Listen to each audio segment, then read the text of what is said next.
تقول صديقتي هذه هي البيست فريند اللي مرة أنا وياها علاقتنا قوية. درسنا مع بعض وتعرفنا على بعض من أيام الابتدائي، وحاليا أعمارنا 26 سنة. يعني تخيلوا الفترة الطويلة هذه وإحنا مع بعض أمورنا تمام. بعد فترة جاء واحد وخطبها ووافقت وتزوجوا، وعلاقتنا حتى بعد زواجها مستمرة ومع بعض ونتواصل وأمورنا تمام. سافرت هي شهر العسل، ويوم رجعت لزمت علي إلا أجي عندها الشقة. قلت لها طيب. مريت أخذت هدية، غلفتها، ضبطت الهدية ورحت لها بيتها. دخلت الشقة، جلسنا في الصالة. المهم سولف وزي كذا. الهدية كنت مغلفتها من قبل، فقالت بقوم بجيب مشرط وبجي. راحت من عندي عشان تجيب المشرط هذا. أنا قمت أقلب بالجوال كذا، فجأة إلا يدخل علي زوجها. تقول أنا من الربكة ما عرفت ايش اسوي، طرحتي على كتفي لكن نسيت خلاص من الربكة وزي كذا، فاخذت الكيس وغطيت راسي فيه. على رجعت صديقتي قالت له الحم شيء، ترى صديقتي عندي. قال معليه ما دريت وزي كذا وطلع. اعتذرت مني صديقتي وقلت يلا يمكن انه بالخطا عادي. لكن من بعدها الموضوع اخذ مجرى ثاني، وكنت انا على نياتي، لانه زوجها هذا الحقير صار يتعمد كل مره كل ما اكون عنده يجي يدخل على اساس بالغلط عشان يشوفني. الشيء هذا قلقني، خلاني اكره اني اروح عنده، لدرجه اني قلت لها اسمعي اذا تبيني تجين عندي البيت، اما اني اجي انا ما راح اجي. وما علمتها وش السبب عشان ما تصير مشاكل بينها وبين زوجها. بس الصدمه انه زوجها صار يرسلها علي. تستغربون من المصطلح هذا، لكن من جد صارت كل ما تجي عندي تشتري عشاء لها وتجيب لي معها وتقول هذا من زوجي. استغربت ليش كذا؟ ليش تجيبينه وتقولين من زوجك؟ قالت لأنه طلب لي وقال بما انك رايحه صديقتك خذي لها عشاء معك. قلت يلا مو مشكله، لكن صارت برضو كل ما تجي عندي الا هي جايبه هديه وتقول هذه من فلان. اقول لها يا بنت الحلال ليش؟ تقول هو اللي قايل لي بما انك ماخذه هديه فرحي صديقتك برضو وخذي لها هديه. انا قلت في نفسي صديقتي هذه شكلها على نياتها وهذا مستغفلها، مو معقول انها بتكون مغفله لهذه الدرجه تخلي زوجها يشتري الاشياء هذه ويقول وديها لصديقتك. ما في احد يسوي كذا الا اكيد وراه شيء. يوم شفت الموضوع كبر كذا قلت انا ما راح اسكت. قلت لها اسمعي فلانه، انت عادي عندك انه زوجك يسوي الاشياء هذه هدايا وخرابيط واشياء يجيبها؟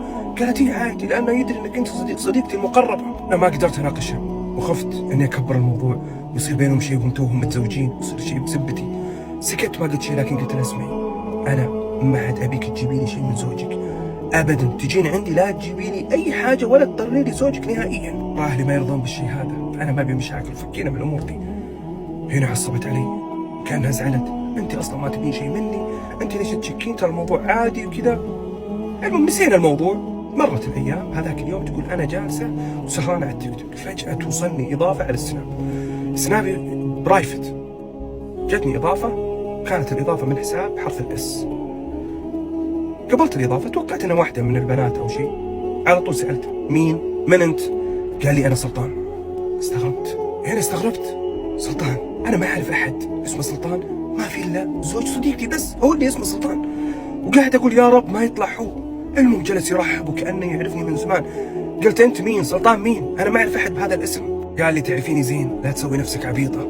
هنا انا تاكدت انه هو هذا الحقيقي، عشان كذا صورت الشاشه على طول.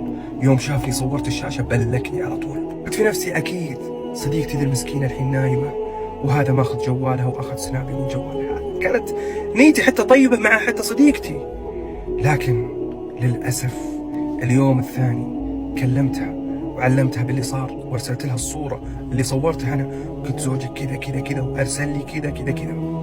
توقعت انها بتشكرني على الشيء اللي سويته واني انا ما سويت شيء غلط، لكن طلع وجهها الثاني للاسف.